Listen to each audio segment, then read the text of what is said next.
Assalamualaikum warahmatullahi wabarakatuh. Respected lecturer who is Madam Suzy and my fellow classmates, we are from Group 1 will make a presentation about fiscal decentralization in Malaysia local government in City Council of Pulau Pinang, MBPP, and City Council of Shah Alam, MBSA.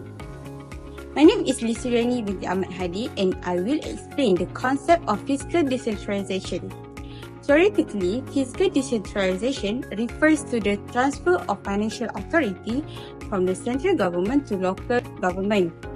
This allows local authorities to manage financial resources based local needs and priorities more effectively. Through fiscal decentralization, local governments are given greater responsibility in budgeting, revenue generation, and public service delivery.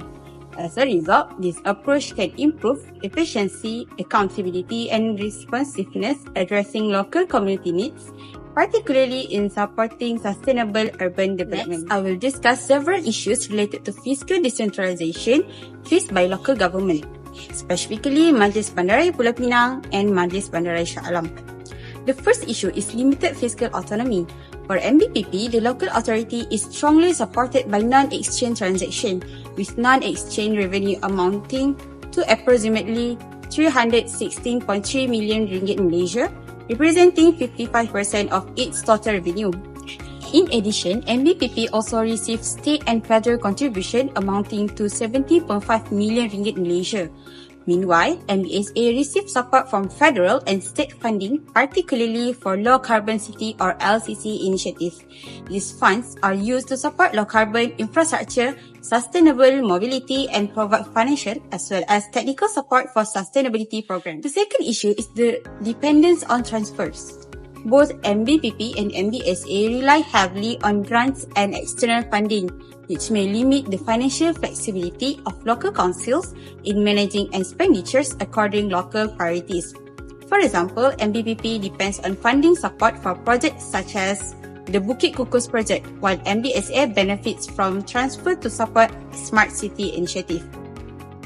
The third issue involves constraints of revenue generation. Both local authorities rely mainly on non-tax property-related income, although their revenue structure and efficiency differ. These differences in revenue generation can affect fiscal capacity and ultimately influence the achievement of Sustainability Development Goals 11, which focuses on sustainable cities and communities. While MBPP demonstrates stronger reliance on non-tax revenue, MBSA also maintains stable non-tax revenue, although performance may vary across local authorities. My name is Nuri Kisina binti Muhammad Zamri. Now I will continue to the challenges part. First, one of the main challenges is limited fiscal autonomy among the local government.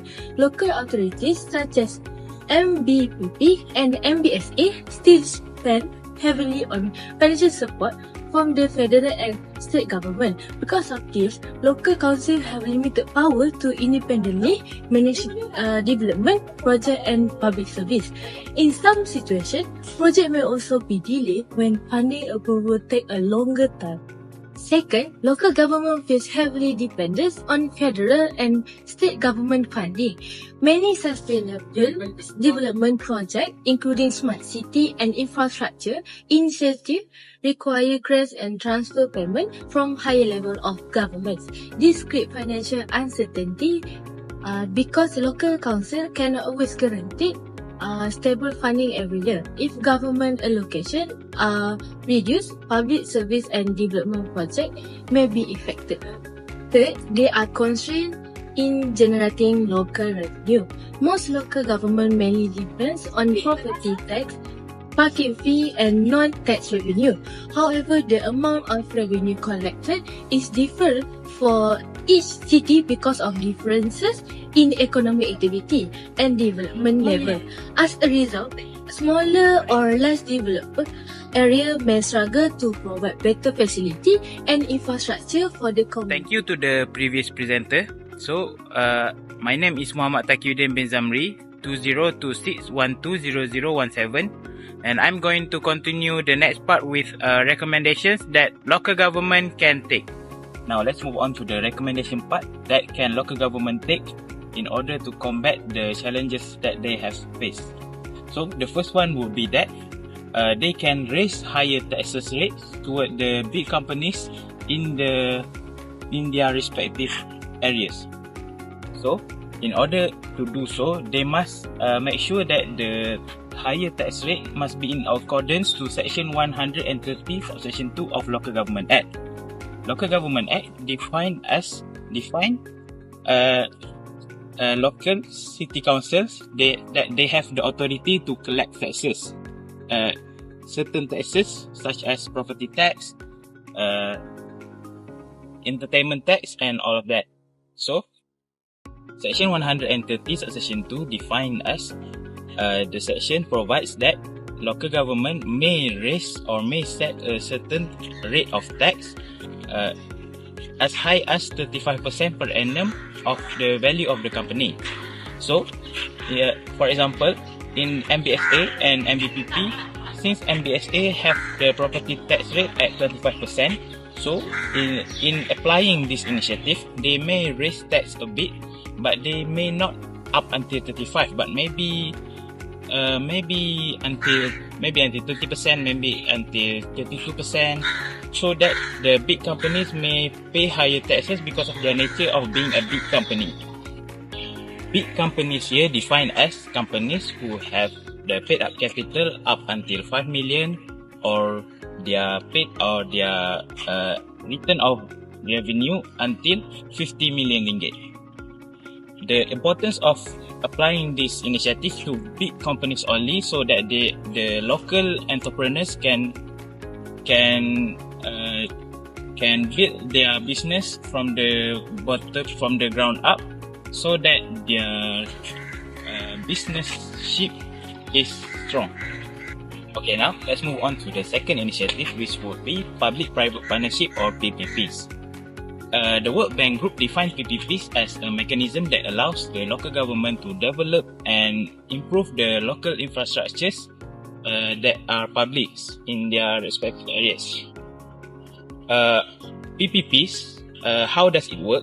It works when the government, they collaborate with private firms in order to develop and improve the said public infrastructures, such as schools, such as hospitals, pharmacies, and all of that. This way, the local government can reduce their dependence on the state when it comes to financing. So, this mechanism allows both parties to be more collaborative, and in doing so, they also help to boost the local businesses. So, in this mechanism, usually the government they handle the regulatory stuff such as the laws, while the private firm they handle the financing part. So in this way, they make sure that the partnership stay in accordance to the law. For example, in this context, MBSA and MBPP may collaborate, for example, with Nestle, Shah Alam, and more. Lastly, to combat the urban and rural disparities between the urban and rural areas, the local city councils might need to develop and improve more of the public infrastructures. When it comes to this context, I'm more talking about the necessary infrastructures. What does it mean by necessary infrastructures? It means that the infrastructures that the people in the rural areas can live without. For example, schools, hospitals, pharmacies, and all of that. So, why does it important? It's important because those infrastructures, they involve the daily life of rural areas. These disparities proves that both of the citizens live in two different lives.